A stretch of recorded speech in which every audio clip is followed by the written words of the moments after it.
L'Église moderne, dans sa quête effrénée de pertinence culturelle et de croissance numérique, récolte bien souvent la superficialité spirituelle et s'attire, sans le savoir, un jugement silencieux. La théologie implacable de Charles Spurgeon, cette voix tonnante des siècles passés, avertit avec une clarté prophétique: toute tentative de rendre la croix de Christ plus palatable au goût du monde est, dans son essence la plus profonde, un adultère spirituel subtil. Elle trahit l'essence même de l'Évangile, transformant la vérité éternelle en une marchandise facile à consommer, une simple thérapie de bien-être. Mais derrière cette façade de quêtes et de récoltes, derrière les murs de congrégations souvent vastes et bruyantes, existe un secret caché, une vérité dérangeante qui ronge l'âme même de l'assemblée. L'Église elle-même est, trop souvent, remplie de cœurs infidèles. Vous qui écoutez cette voix, avez-vous déjà ressenti le malaise de cette hypocrisie palpable, cette dissonance criante entre les louanges retentissantes et la tiédeur des engagements, entre les promesses grandioses et les vies inchangées? La frustration n'est pas le fruit d'une simple observation cynique, elle est le symptôme d'une douleur profonde et légitime, une douleur biblique. Vous êtes fatigué de la lutte incessante contre le péché, de cette sensation d'être seul sur un champ de bataille spirituel où tant d'autres semblent n'y voir qu'un divertissement hebdomadaire. Vous êtes désillusionné par ces leaders qui, prêchant la sainteté le dimanche, et succombent aux mêmes tentations mondaines le reste de la semaine, par ces figures qui promettent la prospérité terrestre en échange d'une foi chancelante, trahissant ainsi l'évangile du Christ. Cette dor occulta bordada que vous portez, ce poids d'un christianisme dilué, n'est pas une faiblesse de votre part, mais un appel au discernement, une invitation à sonder les profondeurs de la vérité. Le problème ne réside pas dans la complexité de l'existence, mais dans la simplicité perverse d'un inimigo commum qui a infiltré les bastions de la foi. Les idolâtries modernes, qu'elles soient le scepticisme rampant, le relativisme moral déguisé en tolérance, ou, plus insidieusement encore, le faux évangile du confort, ne sont pas des menaces extérieures qui assiègent les portes de l'Église. Non, elles se sont invitées à l'intérieur, elles se sont nichées dans les cœurs, transformant l'autel en un podium de l'autosatisfaction. Et là, recherche de Dieu en une quête égocentrique de bien-être personnel. L'individu moderne, érigé en souverain de son propre destin, ne cherche plus un sauveur qui le délivre du péché, mais un facilitateur qui lui garantisse une vie sans heurts. C'est cette souveraineté du moi qui, plus que toute autre hérésie, sape les fondations de l'authentique fait. Elle transforme la dépendance divine en une simple option, l'obéissance en une performance et la croix en un simple accessoire. Charles Spurgeon, le prince des prédicateurs, ne tolérait aucune compromission avec cette superficialité. Sa référence base est l'Écriture sainte, interprétée à travers le prisme de la théologie réformée, et il dénonçait sans relâche cette idolâtrie du cœur qui préfère les promesses éphémères du monde à la gloire éternelle de Dieu. Pour lui, la sainteté n'était pas une aspiration optionnelle, mais la marque indélébile d'une foi authentique, le fruit inévitable d'une rencontre véritable avec le Christ crucifié et ressuscité. Sa voix, qui résonne encore à travers les âges, est un appel inflexible à un engagement radical, à une sanctification sans demi-mesure, à une vérité sans phare. Ce soir, nous allons disséquer cette maladie silencieuse, cette infidélité interne qui menace de vider l'Église de toute sa puissance et de toute sa vérité. Nous allons sonder les profondeurs de cette crise, non pas pour accabler, mais pour réveiller. Êtes-vous prêt à regarder la vérité en face, même si elle déchire le voile de votre propre confort, de vos propres illusions, et de vos propres compromis? Êtes-vous prêt à laisser la parole de Dieu percer les strates de votre âme, révélant ce qui est caché, afin que la véritable foi puisse enfin germer et fleurir? Si vous avez déjà ressenti le malaise de cette vérité non dite, si vous avez jamais douté de la solidité de votre propre foi face à cette hypocrisie ambiante, alors laissez un mot dans les commentaires. Écrivez simplement « Infidèle ou réveillé ». C'est une question qui viole l'âme. Oserez-vous admettre la part de cette lutte en vous, la part de cette infidélité que le monde insuffle, même subtilement dans le cœur du croyant? Ce simple mot peut être le premier pas vers un réveil profond et sincère. Le paradoxe du cœur infidèle, l'illusion de la foi sans engagement. Nous nous confrontons à un paradoxe déconcertant qui ronge silencieusement les entrailles de l'Église moderne, le paradoxe du cœur infidèle. Pourquoi tant de ceux qui se disent croyants, qui professent du bout des lèvres une foi en la souveraineté divine, se révèlent-ils inconstants, vacillants face aux illusions mondaines et aux appels incessants de l'ego? C'est une question qui déchire le voile de la superficialité religieuse et expose une blessure profonde au sein du corps de Christ. La congrégation est pleine, les chaises sont occupées, les chants s'élèvent, mais l'engagement véritable, le sacrifice sans réserve, la sanctification active, où sont-ils passés? Nous sommes face à une dissonance flagrante, une tension insupportable entre la confession verbale et la manifestation existentielle de la foi. Nombreux sont ceux qui clament la souveraineté de Dieu tout en vivant comme s'ils étaient les seuls maîtres à bord de leur propre navire, pilotant leur vie selon les cartes du monde plutôt que la boussole de la parole divine. Cet inimigo comme homme n'est pas un démon flamboyant ou une hérésie clairement énoncée, mais une force bien plus insidieuse. La souveraineté du moi. C'est le culte de l'individu, l'idolâtrie de nos propres désirs, de nos propres ambitions, de notre propre confort.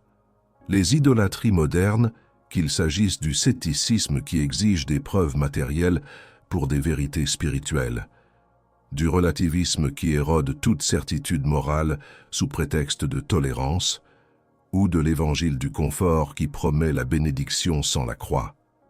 Toutes sont des manifestations de ce règne de l'ego.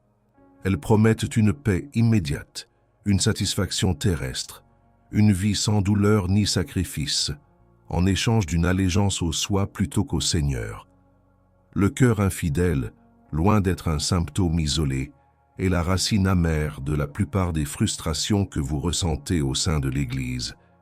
L'hypocrisie que vous observez, le manque de véritable transformation, la vacuité des messages, tout cela découle d'une foi qui n'a jamais véritablement été donnée, mais seulement louée et possédée à titre de commodité. Le diagnostic de l'infidélité spirituelle est clair et impitoyable. Cette inconstance n'est pas une simple faiblesse passagère, une erreur de parcours pardonnable, mais une trahison silencieuse des alliances divines, une accusation manifeste contre le caractère inébranlable de Dieu. Charles Spurgeon, dans sa profondeur pastorale, n'a cessé de marteler cette vérité. Une foi qui n'affecte pas la vie entière n'est pas une foi salvatrice, elle est une simple opinion, une adhésion intellectuelle stérile. L'infidélité du cœur, cette incapacité à se soumettre pleinement à la volonté de Dieu, révèle une idolâtrie profonde, une affection mal placée pour les choses de ce monde plutôt que pour le Créateur de l'univers. C'est le péché originel qui se manifeste, préférer la créature au Créateur. La théologie réformée enseigne que la déchéance humaine est totale et que le cœur de l'homme est une usine à idoles. L'infidélité n'est pas une exception, mais une expression de cette nature corrompue, à moins que la grâce souveraine de Dieu n'intervienne. Spurgeon ne nous a jamais promis un chemin facile, mais un chemin vrai. Pour lui, le trésor impérissable du Saint-Esprit n'est pas une monnaie d'échange pour des bénédictions matérielles, mais la présence vivifiante de Dieu lui-même dans l'âme du croyant. La véritable prospérité divine n'est pas mesurable en biens terrestres, en succès mondain ou en confort personnel. Elle est cachée dans la communion intime avec Dieu, dans la connaissance profonde de sa sainteté, de sa souveraineté et de son amour. C'est dans cette relation que l'âme trouve sa richesse la plus précieuse, une richesse que ni la rouille ni les mythes ne peuvent détruire et que les voleurs ne peuvent dérober. L'Esprit Saint, habitant le croyant, transforme le cœur infidèle en un cœur de chair, un cœur fidèle, désireux d'obéir et d'adorer. Il est le garant de notre sanctification, le sceau de notre rédemption et le précurseur de notre héritage éternel. Le monde, et malheureusement une partie de l'Église moderne, confond la prospérité divine avec la prospérité matérielle. On nous exhorte à déclarer nos bénédictions, à visualiser notre succès, à semer pour récolter des richesses tangibles. Mais Spurgeon, ancré dans la vérité éternelle de la parole de Dieu, nous rappelle que le plus grand trésor du chrétien est Christ lui-même, non pas ce que Christ peut nous donner, mais Christ lui-même. C'est lui qui est le trésor caché dans le champ, la perle de grand prix pour laquelle on vend tout le reste. Rechercher des bénédictions sans rechercher le bénisseur est une forme d'idolâtrie, un cœur infidèle qui valorise les dons plus que le donateur. Le Saint-Esprit est le moyen par lequel nous accédons à cette richesse inestimable, nous guidant dans toute vérité, nous fortifiant dans nos faiblesses et nous rappelant constamment notre véritable allégeance. Il est le consolateur, le conseiller, le sceau de notre rédemption, et sans lui la foi n'est qu'une coquille vide, un semblant de religion. Mais quelles sont les véritables conséquences de cette infidélité silencieuse, non seulement pour l'individu, mais pour l'Église et l'éternité elle-même? Quel prix payons-nous, collectivement et individuellement, en refusant de confronter cette vérité dérangeante? C'est une question qui résonne avec la gravité du jugement et la tendresse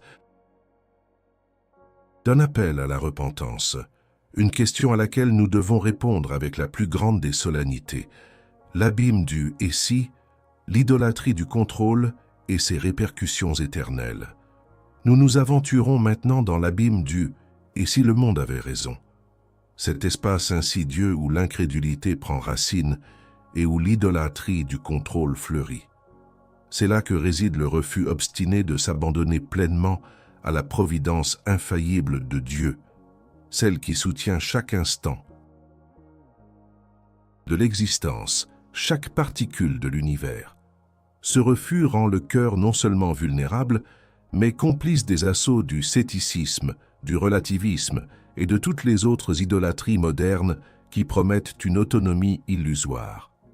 Les conséquences de cette infidélité du cœur, de cette affection partagée entre Dieu et le monde, sont bien plus profondes et dévastatrices que la simple perte de paix intérieure. Elles touchent l'essence même de notre foi, sapent l'autorité de la parole divine et préparent le terrain pour un jugement inéluctable. L'infidélité du cœur se manifeste de multiples façons au sein de l'Église. Elle est l'hypocrisie qui voile les péchés secrets des leaders et des congrégations. Elle est la tiédeur qui remplace la ferveur, transformant le culte en une routine ennuyeuse et l'adoration en une performance. Elle est le compromis avec les valeurs du monde, le silence devant l'injustice, l'indifférence face à la vérité. Chaque fois que nous plaçons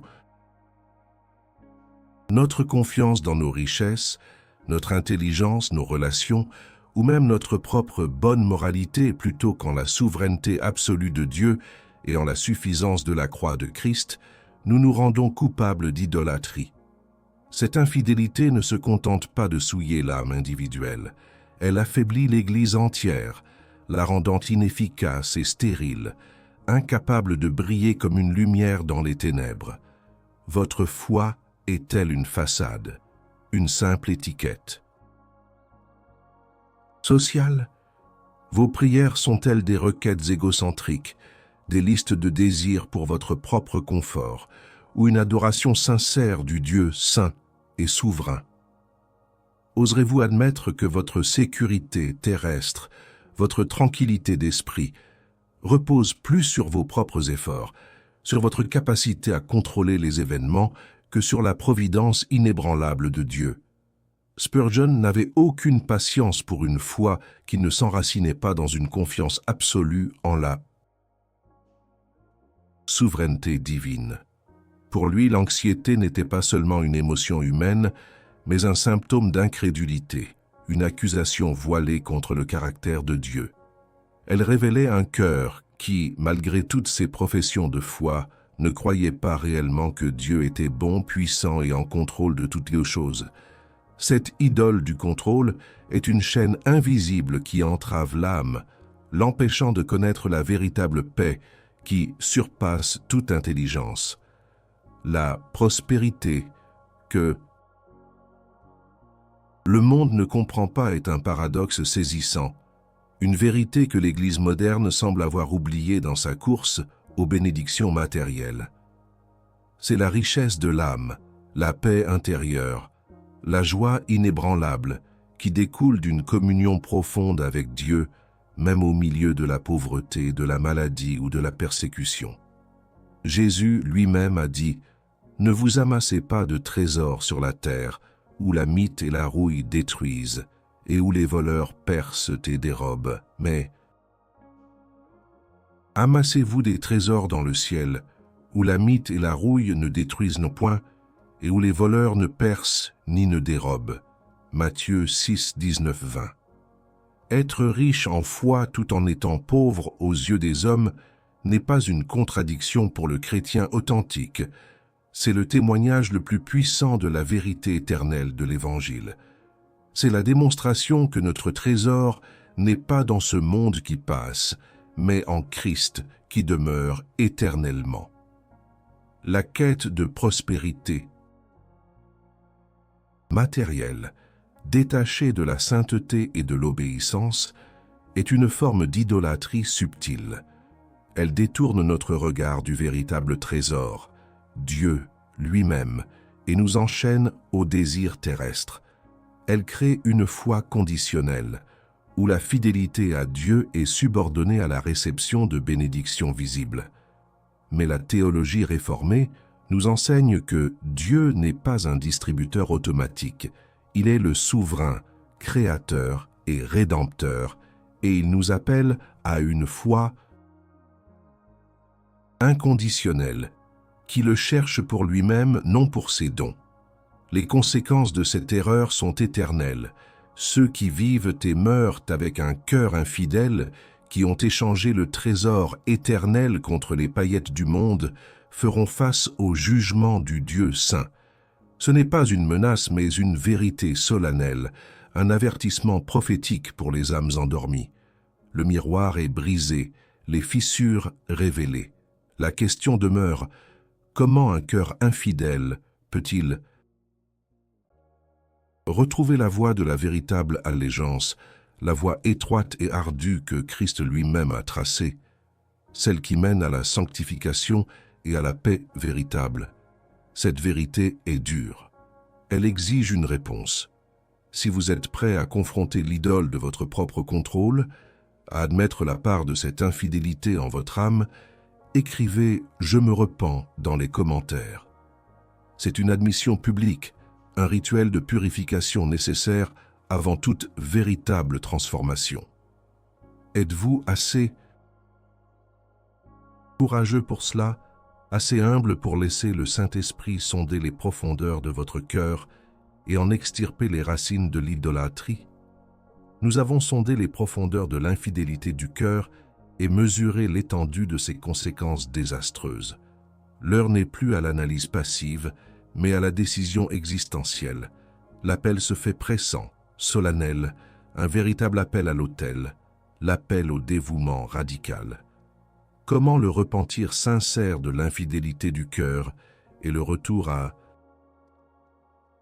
une foi sans compromis peuvent-ils être l'unique voie vers la véritable paix, vers une sanctification authentique et vers la défense inébranlable de la vérité face à un monde en dérive? Il n'y a pas de solution facile, pas de raccourci spirituel, pas de formule magique. Le chemin est étroit, exigeant, et il passe inévitablement par la croix. La solution biblique n'est jamais une simple astuce ou une 10e étape vers le bonheur. C'est un appel radical au repentir, non pas un simple regret, mais un changement profond de mentalité, une conversion de l'âme qui tourne le dos au péché et se tourne vers Dieu. C'est une soumission inconditionnelle à la parole de Dieu, la reconnaissant comme l'autorité finale et infaillible pour la foi et la vie. Cela implique une renonciation active aux idolâtries passées, aux conforts illusoires et à la souveraineté du moi qui nous a menés sur le chemin de l'infidélité. Enfin, c'est l'embrasement de la croix de Christ, non pas comme un fardeau, mais comme le seul moyen de rédemption, de mort au péché et de vie nouvelle en Christ. Cette solution n'a jamais pour but notre confort personnel, mais notre sanctification, notre transformation progressive à l'image du Christ, sous la puissance du Saint-Esprit. La révélation du véritable trésor ne se trouve pas dans les promesses vides de l'évangile du confort, mais dans l'exemple vécu et enseigné par des géants de la foi, comme Charles Spurgeon. Comment Spurgeon a-t-il découvert la richesse de l'âme qui surpassait de loin toute prospérité matérielle? Sa vie et son ministère sont un témoignage éloquent de ce dévouement radical. Il ne prêchait pas pour plaire aux hommes, mais pour glorifier Dieu et appeler les âmes au repentir. Son message était clair, percutant, inébranlable. Le véritable trésor du chrétien n'est pas l'accumulation de biens terrestres, mais la communion avec Dieu Trinité, la connaissance du Père, la rédemption par le Fils et la puissance du Saint-Esprit. Spurgeon a vécu ce qu'il prêchait. Il a refusé de compromettre la vérité biblique pour des gains numéraires ou une popularité éphémère. Pour lui, la sainteté était la marque de fabrique d'un cœur régénéré, et le péché était l'ennemi le plus redoutable. Il a confronté l'idolâtrie du cœur avec la lumière pénétrante de la parole de Dieu, exhortant ses auditeurs à examiner leurs propres affections et à se détourner de tout ce qui rivalisait avec Christ pour la première place dans leur vie. Il a compris que la prospérité divine n'était pas l'absence de problèmes, mais la présence de Dieu dans les problèmes, la paix qui surpasse toute compréhension au milieu des tempêtes. C'est en Christ seul que réside le trésor inépuisable, la richesse spirituelle qui dure éternellement. La déchéance humaine est profonde, et c'est précisément pourquoi cette solution radicale est non seulement nécessaire, mais indispensable. Notre cœur est naturellement enclin à l'infidélité, à la rébellion, à la recherche de notre propre gloire. Sans l'intervention souveraine de Dieu, sans la grâce transformatrice de Christ et la puissance du Saint-Esprit, nous restons esclaves de nos péchés et de nos idolâtries. Le repentir n'est pas une œuvre humaine, mais un don divin, rendu possible par l'œuvre de la croix. C'est par la foi en Jésus-Christ que nous sommes justifiés, et c'est par la puissance du Saint-Esprit que nous sommes sanctifiés, transformés progressivement à l'image de notre Sauveur. Ce n'est pas une solution qui cherche à nous rendre heureux au sens mondain du terme, mais à nous rendre saints, à nous aligner avec le caractère parfait de Dieu. Le trésor chrétien réside dans la foi du Saint-Esprit, une foi vivante qui ne vacille pas, même face aux plus grandes épreuves. C'est une foi qui s'appuie entièrement sur la souveraineté de Dieu, qui lui fait confiance dans les jours de prospérité comme dans les vallées de l'ombre de la mort. C'est une foi qui trouve sa richesse non dans ce qu'elle possède, mais dans celui qu'elle possède. C'est l'essence même de l'apologétique et confronto. Défendre cette vérité radicale, cette foi pure, contre toutes les contrefaçons du monde et de la chair. Le prix de ce chemin est l'abandon du soi, mais la récompense est la vie éternelle, la joie. Indicible est la paix profonde que seul Christ peut donner. Ce chemin est difficile, souvent solitaire. Il exige un coût, un sacrifice continu du soi. Mais quel est ce coût exact et quelle est la promesse ultime pour ceux qui osent emprunter cette voie de la vérité et de l'authenticité, loin des sirènes du confort et des illusions de l'idolâtrie? La réponse réside dans la gloire éternelle de Dieu, révélée à ceux qui choisissent la fidélité plutôt que la facilité. Nous avons levé le voile sur le secret caché au cœur de l'Église, exposant la réalité dérangeante d'une congrégation souvent remplie de cœurs infidèles. Cette infidélité profonde, alimentée par les idolâtries insidieuses de notre époque, le scepticisme intellectualisé, le relativisme moralisateur et surtout l'évangile édulcoré du confort personnel, conduit inévitablement à une foi superficielle, à une stérilité spirituelle collective. La théologie réformée et les avertissements prophétiques de U. Charles Spurgeon résonnent avec une clarté implacable.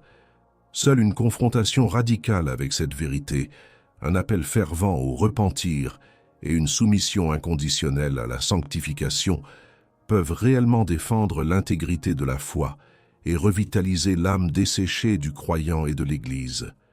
Le confort n'est pas l'objectif de la vie chrétienne, la sainteté l'est. La fidélité n'est pas une émotion éphémère, ni un sentiment fluctuant au gré des circonstances. Elle est une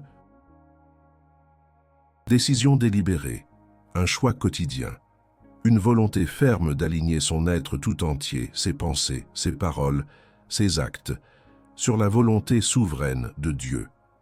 C'est un engagement indéfectible de l'âme face à l'autorité absolue de l'Écriture et au caractère immuable de Dieu. Spurgeon lui-même a déclaré « Il n'y a pas de véritable foi sans repentir et pas de repentir sans foi.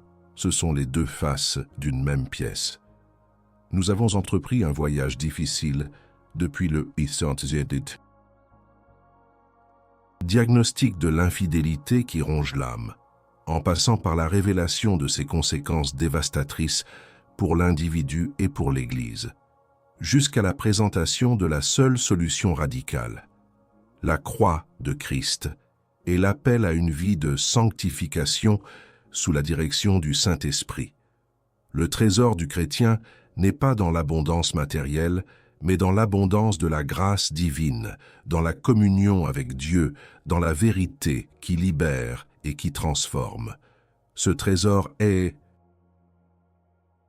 Christ lui-même, notre Rédempteur et notre Seigneur, notre sainteté et notre justice. Si cette voix de vérité a résonné en vous, si vous êtes assoiffé de profondeur spirituelle dans un monde qui ne propose que la superficialité religieuse, alors je vous invite à rejoindre notre communauté, cette sentinelle de la vérité éternelle. Abonnez-vous à cette chaîne, activez la cloche des notifications pour ne jamais manquer une alerte divine, une exhortation prophétique ou une explication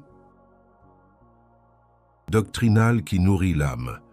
Nous sommes ici pour ceux qui refusent le compromis, pour ceux qui cherchent la vérité sans phare et la sainteté sans concession. Mais plus encore, nous désirons une communion authentique. Racontez-nous votre propre parcours. Quels moments vous ont fait douter de la sincérité de la foi autour de vous? Quelles vérités ont ébranlé votre propre cœur, vous forçant à réévaluer votre allégeance? Partagez vos histoires, vos luttes, vos révélations dans les Zooms. Commentaires ci-dessous. Ensemble, nous pouvons construire un rempart de foi inébranlable, une communauté d'âmes engagée à honorer Dieu et à défendre sa parole. Votre témoignage peut être la lumière dont un autre frère ou une autre sœur a besoin dans son propre voyage. N'ayez pas peur de la vulnérabilité. C'est souvent par elle que Dieu agit le plus puissamment. Que ces échanges soient des actes d'adoration, des partages d'expériences de sanctification, des reflets de la gloire de Dieu dans nos vies. Épilogue. Le trésor du chrétien, dont Charles Spurgeon a si éloquemment parlé, n'est pas une notion abstraite ou une simple compréhension intellectuelle. C'est une réalité existentielle, une expérience vécue de la communion intime avec un Dieu saint, souverain et glorieux. Cette richesse spirituelle dépasse toute mesure terrestre, offrant une paix qui défie toute explication logique et une joie qui persiste même au cœur de l'affliction. C'est dans cette foi profonde, nourrie par le Saint-Esprit, que le croyant trouve sa véritable prospérité divine, une prospérité qui ne craint ni la dévaluation ni la perte, car elle est ancrée dans l'éternité. La bataille contre les idolâtries du cœur et la dépravation humaine est une lutte constante, un chemin de sanctification qui dure toute une vie. Chaque jour est un choix délibéré, une décision consciente de céder à la direction du Saint-Esprit plutôt qu'aux impulsions du « moi ». Souverain. C'est un processus exigeant, souvent douloureux, qui demande un repentir continu et une soumission sans faille à la volonté de Dieu telle que révélée dans sa parole. La grâce de Dieu n'est pas une licence pour le péché, mais une puissance pour le surmonter, une force qui nous pousse vers la sainteté. Le chrétien authentique ne cherche pas la perfection instantanée, mais la progression constante, la croissance dans la connaissance de Christ et dans l'obéissance à ses commandements. Le rôle de la sentinelle est permanent, une vigilance ininterrompue. L'Église, corps de Christ sur terre, doit rester constamment en alerte, gardant jalousement la vérité biblique contre les infiltrations subtiles de la sagesse mondaine, des philosophies humaines et des séductions du confort. La vérité éternelle de Dieu n'est pas une simple option. Elle est la fondation inébranlable de toute foi authentique, exigeant une défense continue, un travail constant d'apologétique et confrontaux. Nous devons être prêts à rendre raison de notre espérance, non pas avec des arguments de supériorité intellectuelle, mais avec une humilité ferme ancrée dans la vérité inaltérable de l'Évangile. Malgré le diagnostic sombre de l'infidélité généralisée et le tableau sombre de la dépravation humaine, l'épilogue n'est pas sans espérance. Mais cette espérance n'est pas fondée sur la capacité humaine à se réformer, ni sur la résilience des institutions ecclésiastiques.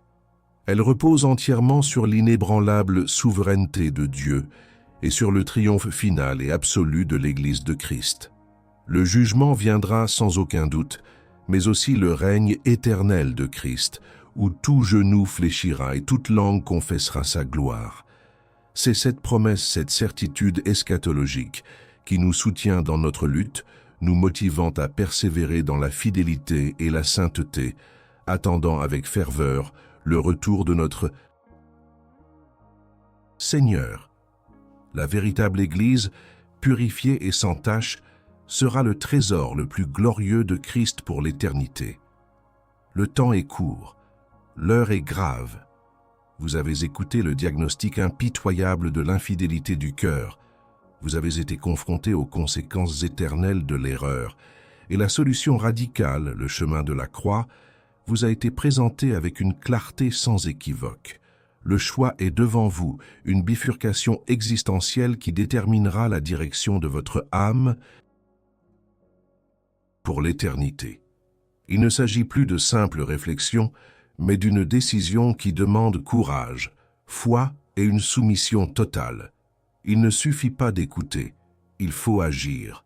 Si vous êtes prêt à embrasser cette vérité sans compromis, à vous lever pour la pureté de la foi en Christ et à vous engager dans le chemin exigeant de la sanctification, prouvez-le maintenant. Laissez un « j'accepte » dans les commentaires ci-dessous.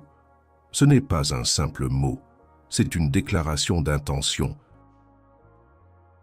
Un engagement public de votre cœur devant Dieu. Cliquez sur « j'aime cette vidéo », non pas pour signifier votre approbation envers un homme, mais pour affirmer votre allégeance à la vérité éternelle de Dieu et à sa parole inébranlable. Ce « j'aime » est un vote, une prise de position dans un monde qui hésite à s'engager. Et si vous désirez marcher sur ce chemin étroit avec nous, si vous aspirez à une foi profonde et authentique, alors abonnez-vous à cette chaîne. Activez la cloche pour devenir une sentinelle à nos côtés, recevant chaque alerte divine, chaque exhortation à la sainteté, chaque appel à défendre la vérité. Ce n'est pas un simple clic, c'est un acte public de courage, une affirmation de votre engagement envers la sanctification de votre âme et la défense de la foi, une fois pour toutes transmise aux saints. Le silence est un choix lourd de conséquences, dans un monde qui crie la superficialité. Le vôtre sera-t-il courageux, fortifié par le Saint-Esprit et ancré dans la souveraineté de Dieu? Ou laisserez-vous votre cœur continuer à dériver dans l'infidélité? Que Dieu vous trouve fidèle dans cette ère d'infidélité.